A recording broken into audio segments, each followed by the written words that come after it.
with it. Make a pick and roll with it. Betting weekly. Fast break from coast to coast and way downtown. From coast to coast and way downtown. From coast to coast and way downtown.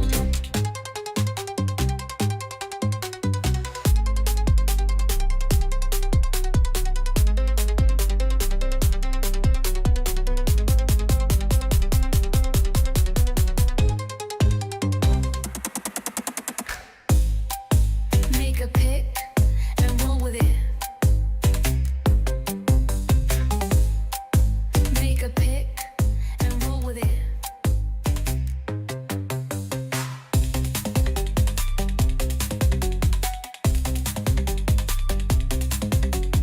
Betting weekly fast break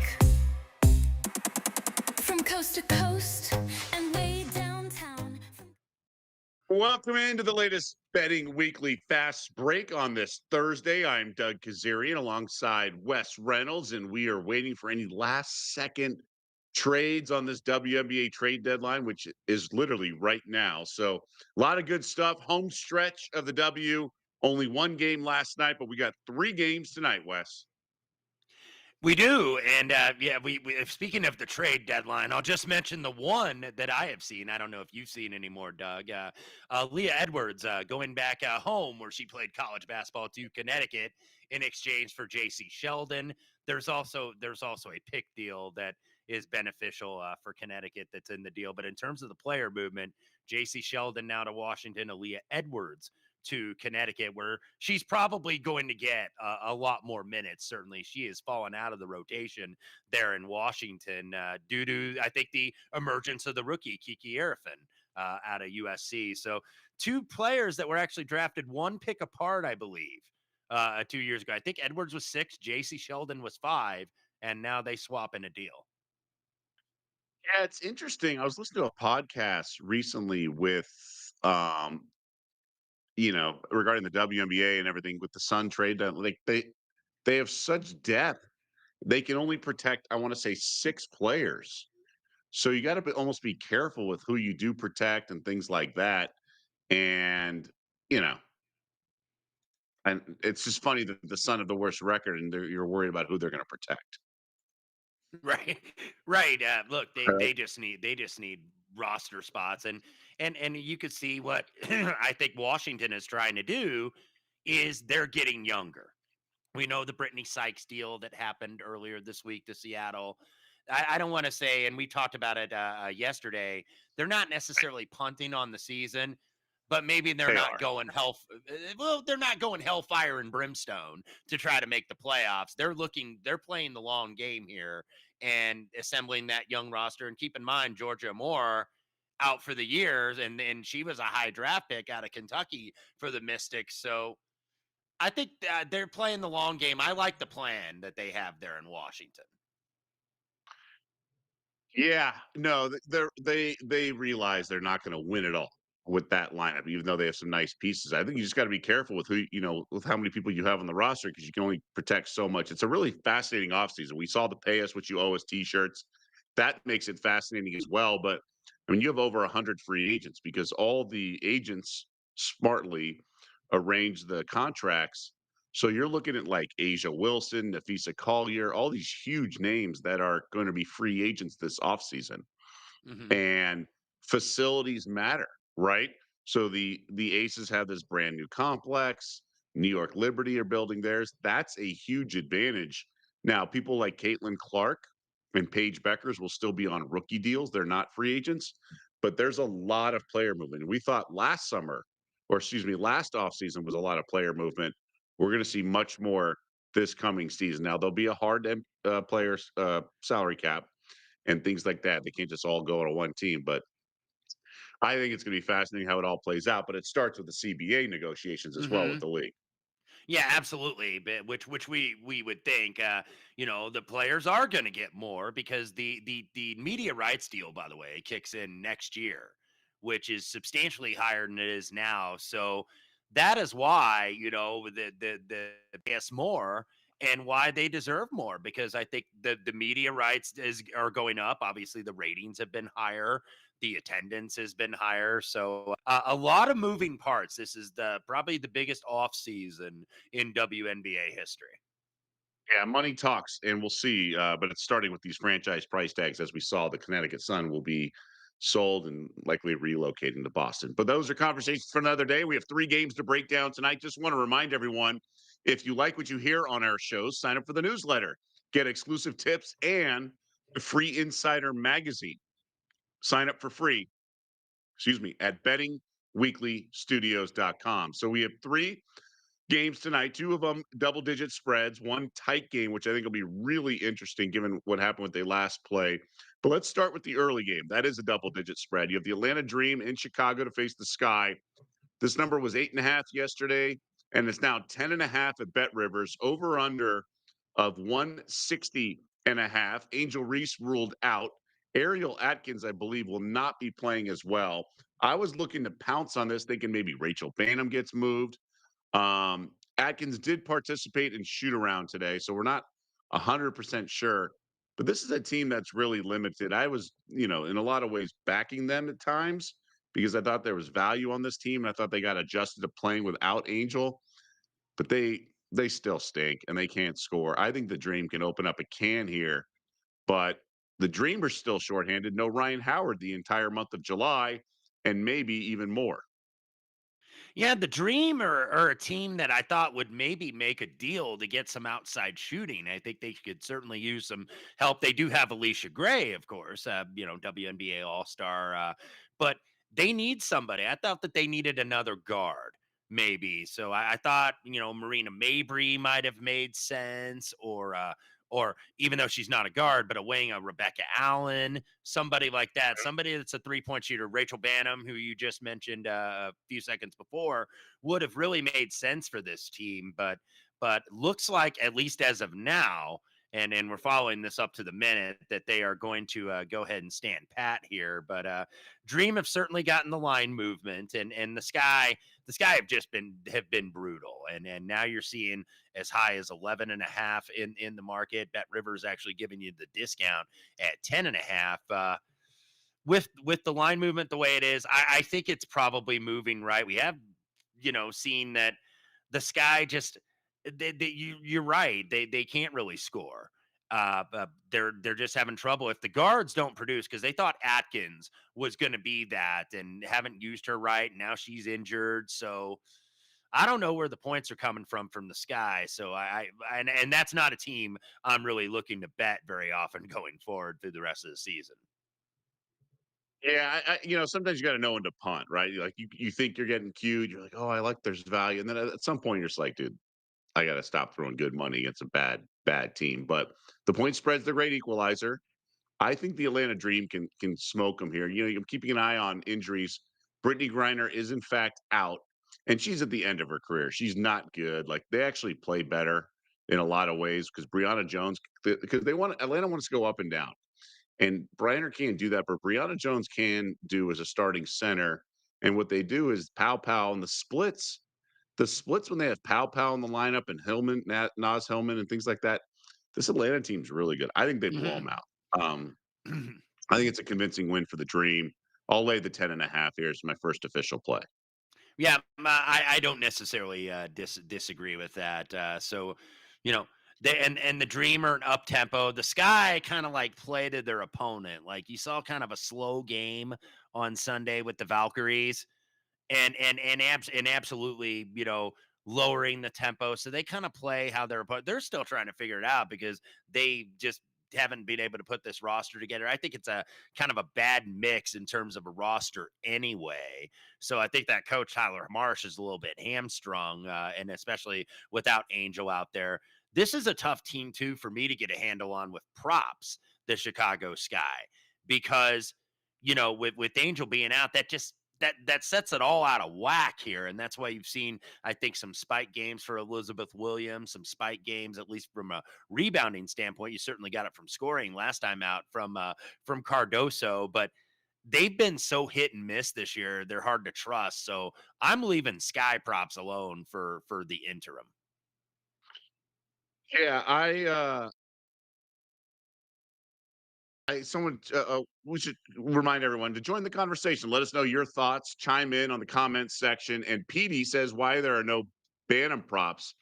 I think it's because they were waiting to see if she was moved, right? Like I think that's the Hmm. question because there was speculation that she would be, and that was the big unknown.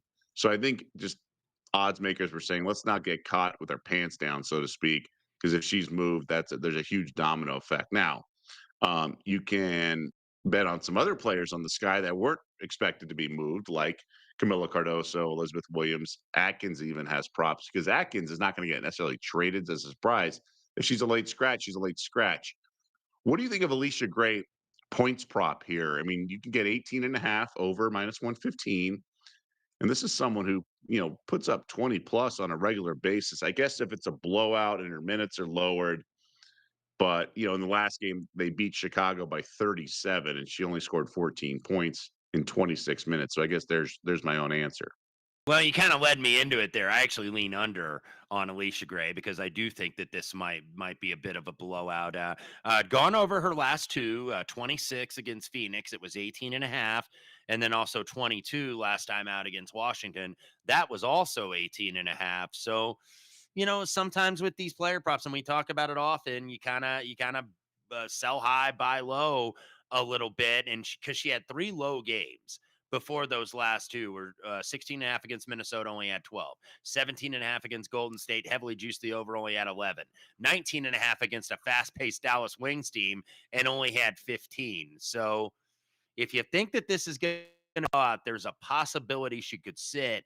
And there may be at least a little bit of correlation with another player who they don't really, I don't think, limit her minutes as maybe as much as they do for Alicia Gray. And that's Jordan Canada. Right. I'd be more interested in a Jordan Canada over at 12 and a half, minus $1.25.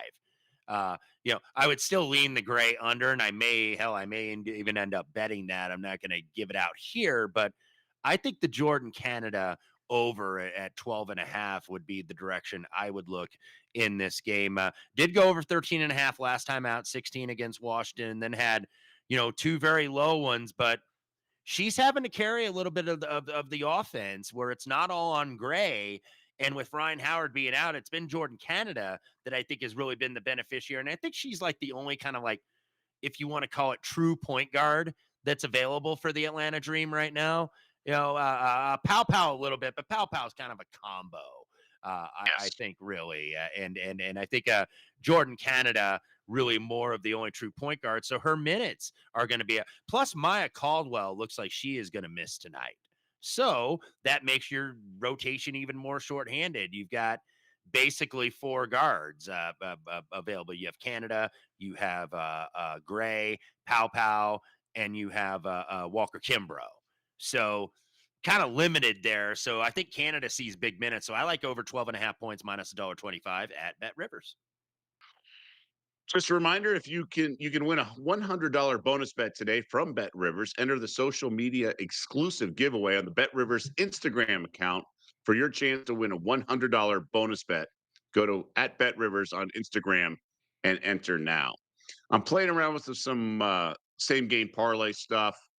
Um, just because I think what happens with the Sky, if they get blown out, Tyler Marsh leaves in some of his starters to get some run against like the second or even third unit against the Mm-hmm. opponent.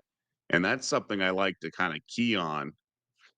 Excuse me. So, you can get lower thresholds on some of these points, and it's tempting to get involved in that regard.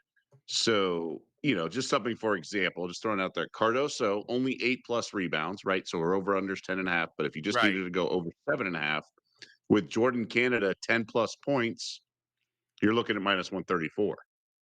And Cardoso lacks an edge, and I think she could play if she would be really benefit her if she played with more fire. But she does get some rebounds, and she has skill. She has a skill set. She just doesn't play hard or with a with an edge. So that's something that interests me, like bringing Canada down to over 9.5 and then Cardoso's rebounds over 7.5.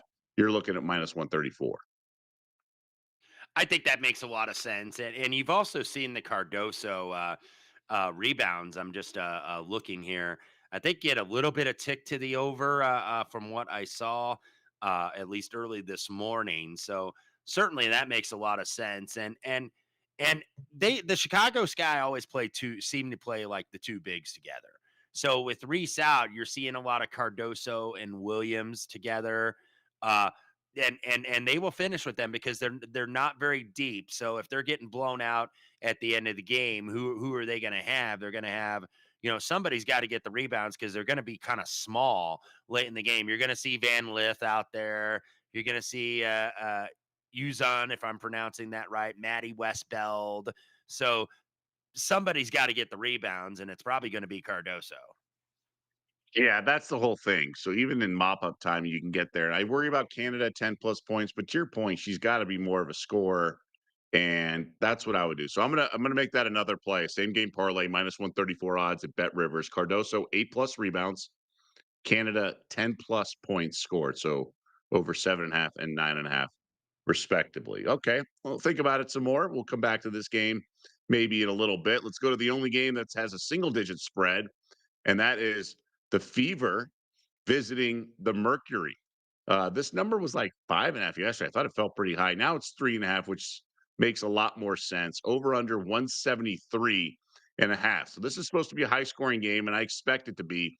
They played recently, it went 107-101 in Phoenix. And this game, sorry, it was in Indiana. And Ari McDonald went for 27. It was such a high scoring game. On that show, I had the Mercury team total over, and it was great that I did that because that got there, but they didn't cover the spread. So sometimes you line up line it up. Now in this game, the big three for Phoenix expected to play Copper, Sabali, and AT. They've been playing Mack at center and then McConney at the guard position. Still no Caitlin Clark for Indiana.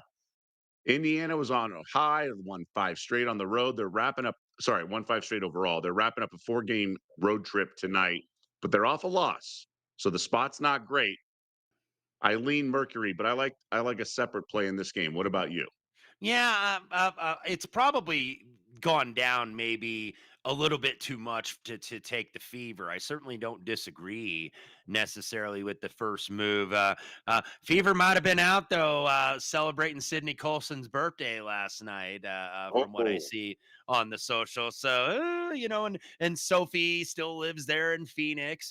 Previously a member of the Mercury, still has her home there. So yeah, you never know. Last game of the road trip too for the Fever before they go back home. They're already guaranteed a split with wins in Dallas and wins in Seattle, and then the loss to the Sparks the other night. But yeah, so I'm not interested in taking 3.5 necessarily with the Fever. So I'm trying to think how this is going to play out. By the way, this is the rematch, and it was really much ado about nothing when Phoenix last played in Indiana, and Indiana won as a dog. Big game from Ari McDonald, as you mentioned. That was the Dewana Bonner returning to Indiana after her short sojourn with the Fever earlier this season. And, there was some boos from the fans, which is, it's sports. You're going to get booed. And some of the players were kind of, crying about it a little bit after the game. So, you know, payback spot maybe for the Mercury. I'm sure they're going to really want this one with, Bonner playing her old team. So, I'm not interested in jumping necessarily on the Fever here at the discounted number. yeah, I was looking at the team total. I don't see one posted yet for the Mercury, but I think Phoenix will score. I mean, the Fever, they want to get up and down, right? Whoever they play against, they don't really care. They want to get up and down. And the Mercury can run and put up points. They shoot the ball really well. Whitcomb and others off the bench who can bomb threes. Copper's added that element to her game. Sabali loves to shoot the three. So I think the Mercury are going to score plenty in this game. They were really disappointed with their defense the last time they faced each other. I know they gave up 35 in the second quarter to Indiana. They were up double digits early, controlling the game. Then all of a sudden, like that, Fever had the lead and never looked back. Again, both teams scored triple digits in regulation. I would look at the over for the Mercury team total. Fever's a mixed bag without Caitlin Clark. You never know what you're going to get, but they're going to push pace. And Phoenix, well coached, one of the candidates for coach of the year with Tibbetts. And I love when their big threes intact. I like them to score points. Something like 88 and a half is not a lot. That's 22 a quarter, over 87 and a half, something like that. I think they can get there. Yeah, I think that they could as well. Now, how interested are the Fever interested in playing defense here in the last road game? And that's obviously gives I think credence to your over angle here on the Mercury. Uh, 170 and a half, I believe, was the global opener. We're now seeing 73 and a half, some 73s out there as well. So I you see have seen 88 some and a half, movement. Yeah. 88 and a half at Bet Rivers. I was just looking at the wrong menu. Yeah, yeah. So you have seen a little bit of movement to the over, and you know, I do think from a motivation standpoint, but both teams are motivated. Don't get me wrong, but I think the Mercury, who have been kind of scuffling a little bit lately, they beat two bad teams. They beat Chicago and Connecticut, but got blown out in Atlanta to start the month, and then the loss to Indiana. So loss at New York also. So dating back to like mid July, right around the All Star break, they've been scuffling because they were red hot. And then all of a sudden, I think there's a different dynamic when you add a player. And they added Dewana Bonner. And I know Dewana Bonner's not a starter for this team, but you have to incorporate minutes. And Satu is out, and Kalia Copper, and Copper had been out a long, indefinite amount of time. So she had to come back. So I still think the Mercury a little bit are trying to figure this out. And I think we know that their ceiling is pretty darn high, that they're absolutely a championship contender, but they're still, I think, trying to figure out like what these rotations are going to be and just getting players that were injured back accustomed to playing those heavier minutes. Well, it's a good problem to have, but these rookies are really developing Exactly. for You can't sit them. Yeah, you can't sit this young core necessarily. It's like, okay, we want to play these stars more minutes, but it's like we got to play Loxa and we got to play Okoa Makani and you got to play Held and Katie Westbeld. I think has been very solid for this team in a reserve role. So it's like you can't just say, well, we're going to play all of these stars like 37 minutes and then just sit this bench. You got to put these young players out there. Yeah, I agree. It's one thing when Copper's hurt and things like that. You have good depth. It's a great thing. But when they're all back and want to play like the all stars they are, you're like, wait a minute, I got to get her some run and things like that. So I'm going to make that another official play. Mercury over 88 and a half points. I just think it's the right side here. Um, again, it eliminates the fever variance. If the Mercury get up big, they're not going to kind of take the foot off the gas because they know Indiana can make a run on them. So I like the Fever to score some points tonight because I do not believe in that Indiana defense. It's just not very good at all. Yeah, I'm Um, trying. Go ahead, Doug. yeah, I'm go sorry. ahead. Well, I was going to say, you mentioned, all the pieces. Alyssa Thomas now plus 295 in the MVP market with Nafisa Collier out. We don't know how long Collier is going to be out. Remember, it's at least 2 weeks. We don't know if it's only 2 weeks, but something to keep in mind. Ryan Huffman chiming in the comment section. The over is probably the way to go. Mercury has lost my trust for now. Yeah. And Wes mentioned it. Yeah, sure. They beat up on two bad teams, but Fever come to town. I just think the Fever can go bananas, and then they can also sort of lay an egg if they're not into it. And you mentioned some of the social media responses with Sophie Cunningham back in Phoenix. They were out for Colson's birthday. I mean, this team's no guarantee to make the playoffs. They're at the bottom of the standings. They're playing well of late, but still, they should not be mailing this game in. I don't think they'll mail it in, but they should be all hands on deck. I just don't know what to expect. So that's why I'm isolating the team total. Yeah, no, I think that probably is certainly a good angle here. What I'm doing, I'm trying to look a little bit over at the player prop market, and it's tough to really, I guess, if you think this is going to be a higher scoring game, to find unders, but I think the Fever bigs maybe carry a little bit more of the scoring weight than the guards tonight, if that makes sense. I think Howard and Boston are going to be able to score in this game. So I thought the Kelsey Mitchell could be a little bit high. Even though I know she's been scoring a lot of points, but keep in mind she had that bad game against Seattle. Did hit a big shot late that eventually cinched the game for him, but only had 9. And then 2 games before, only had 8 against this team. at home. Just really shot poorly, and I think trouble getting her shot a little bit. And she's off, I think, a real spike game for her where it was 34 and a half or 34 against the Sparks. And that was like a track meet game. That was absolutely up and down. So she got 34 in points and bunches. I'm willing to do a temporary sell off here. So Kelsey Mitchell under 19 and a half would be my angle on this one. Okay, so Bet Rivers, if that pops up, you want to pounce on under Yes. 19 and a Yeah. half. Yeah, Okay. yeah, and yeah, because over 20 and a half would be plus money, so you'd have to lay substantial juice because Bet Rivers gives you some options, at different, like, alternate point totals, Right. but Kelsey Mitchell, would be my look here, I think, under the points because I think Howard is starting to get going a little bit, and I guess Caitlin's absence, if it's benefited certain players, like, it's benefited Cunningham just because she's getting more minutes. It's benefited, Natasha Howard, where like when Caitlin was out there, sometimes it seemed like Flash Howard was kind of like in the way a little bit. And now she's able to get going. So sometimes when, this whole discussion of are they better or worse without her, different players, it's different situations. Like clearly, like Lexi Hall has been worse. And I think Yeah. that's because her minutes have gone down because now Cunningham is in the lineup and Lexi is off the bench. But I think it's been better a little for Flash Howard. So I think Flash and Aaliyah Boston will be able to get their points tonight. Maybe some struggles from the floor from Kelsey, certainly a volume shooter. And that's what you're always concerned about with the under. But just kind of going with my gut here. If that under 19 and a half pops up, I would attack that way. In the futures market, what's the status of Clark?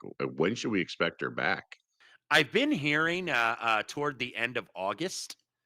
So, you're looking to see, okay, when is that return going to happen? I'm just scrolling down for the schedule here. So, maybe last week of August, that home game against Seattle could make sense. And that hasn't been confirmed. I know Stephanie White said something about that the other way that, mentioned end of August. Obviously, that wasn't a hard date that they set, but she's doing some drills, like, she's at practice and hasn't been doing a lot of basketball drills, but I think they want to obviously have her for the playoffs, but they're really trying not to rush this because this is a long term deal. This is not like, oh my god, we're gonna lose her next year or something. So they certainly don't want to rush this and want to have her ready for the playoffs. But my best guess would be sometime maybe last week of August, you might see her back in limited minutes. Yeah, she came back maybe too early the last couple injuries. So they're going to err on the side of caution with the playoffs starting mid-September. So you really got to play it super cautiously. But it is getting sort of bizarre that it's almost something that we're not tracking anymore. So I wanted to throw that out there. I know being the Indiana native, you'd be all over that, but it really does, they're going to need there's going to be a little bit of an adjustment period when she comes back, even though I know they're better, even though there's been, like you said, some allegations they're not better. They're better without her, which is just so stupid. But yeah, I was curious in that game. Okay, the It's late just give game. it. Go ahead. I'm sorry. No, I was just going to say the late game we have the Sun and visiting the Sparks. I'm no longer drinking the Connecticut Sun Kool-Aid. It was nice to sneak inside the number both games, or really they won outright the first, but with the Liberty last weekend. But they got pummeled in Phoenix against the Mercury. Now they're 10-point dogs at the Sparks. Sparks got back in the win column, feeling themselves a little bit. This total feels high a little bit at 175. Now, I like me some Connecticut Sun, but I'm also, I'm familiar with their game, and that's sometimes they can lay some eggs in a quarter. They certainly can. Now keep in mind here, you're buying at least, I don't want to say top of the market, but you're buying a little high on the Sparks if you're laying, close to double digits here and laying 10 at Bet Rivers. That's certainly, I don't think, something I'm interested in because then you get that role reversal. You got a team that's been dog a lot. Now they've beaten up on some of the patsies in the standings, but you got a team that's a dog a lot, and now you're asking them to cover double digits, albeit against the worst team in the league. Tough for me to get there necessarily on the Sparks, at least in this situation. Yeah, I can't get there as well. I think it's a lot to ask for the Sparks, but if they could roll them, I mean, this has been a road trip for Connecticut, right?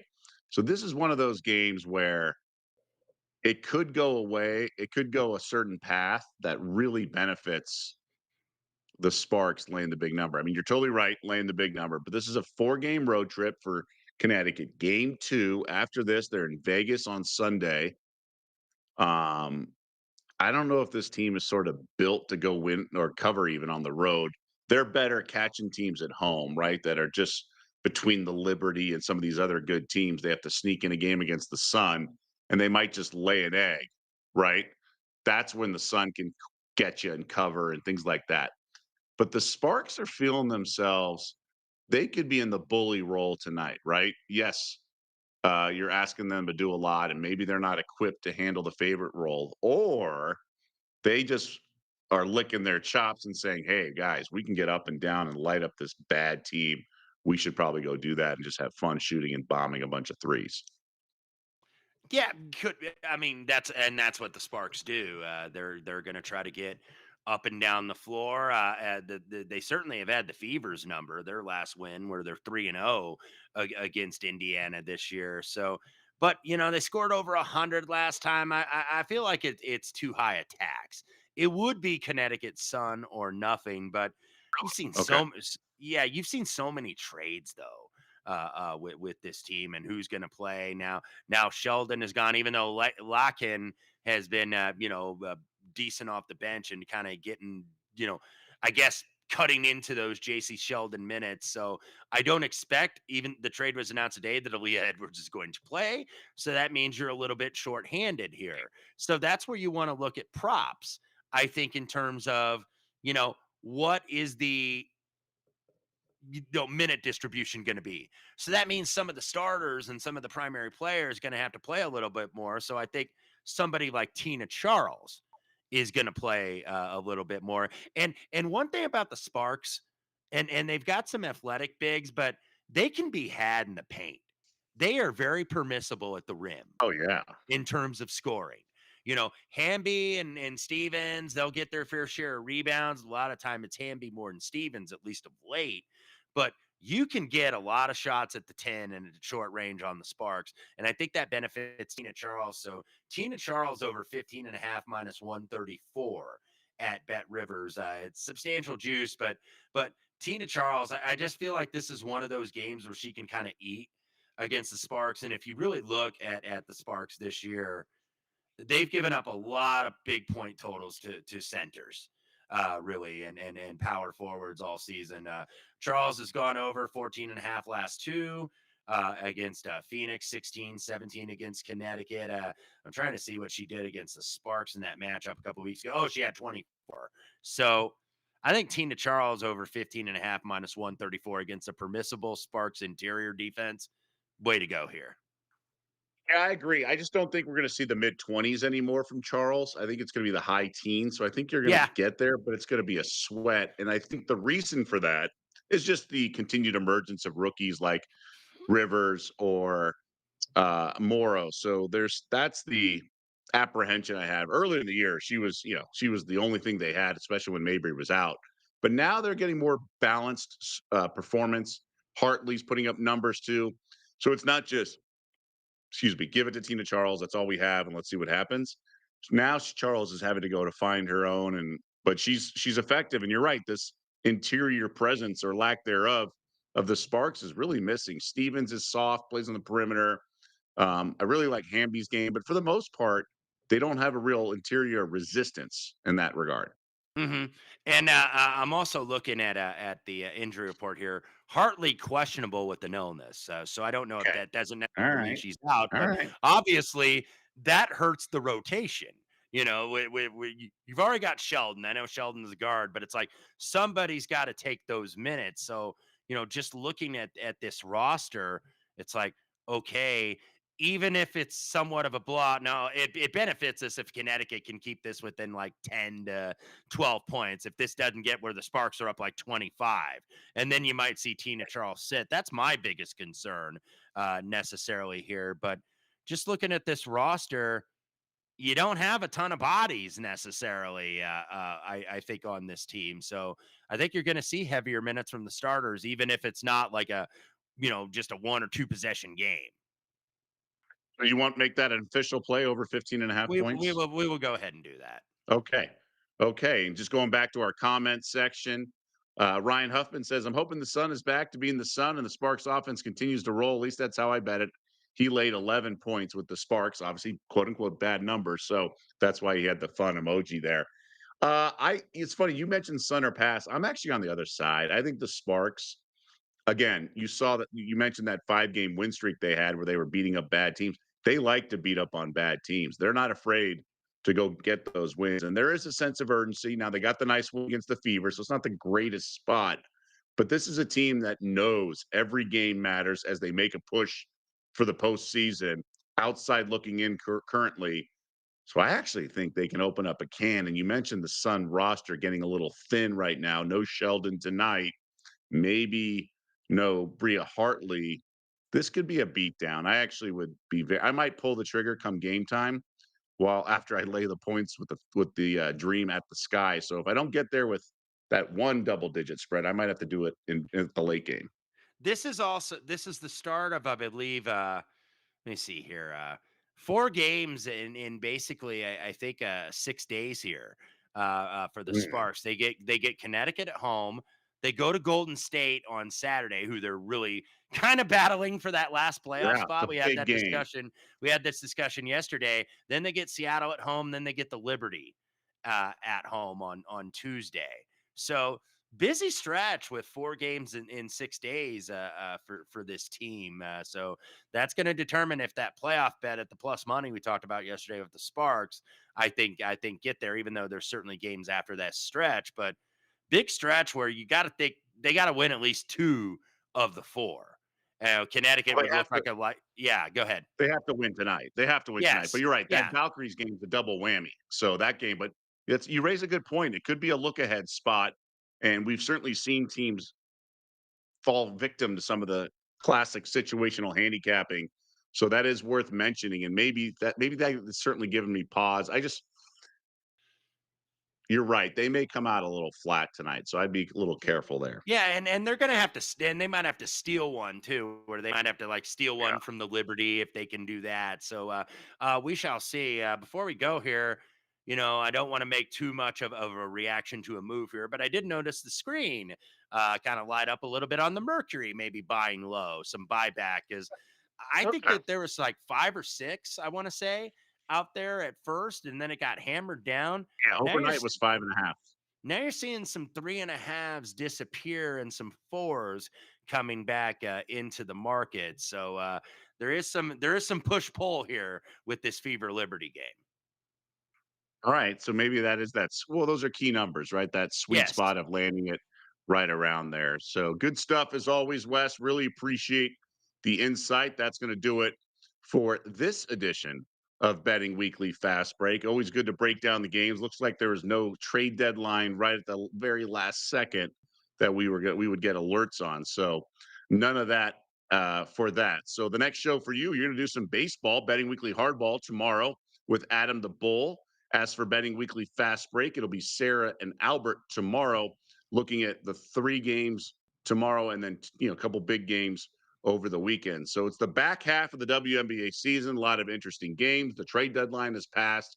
A lot of good opportunities. We always appreciate everyone checking in and checking out, and also weighing in and joining the conversation in the comments section. We always appreciate it. So for Wes Reynolds and everyone behind the scenes that does such an awesome job, I'm Doug Kezirian. Good luck on your wagers, and we'll see you back here tomorrow.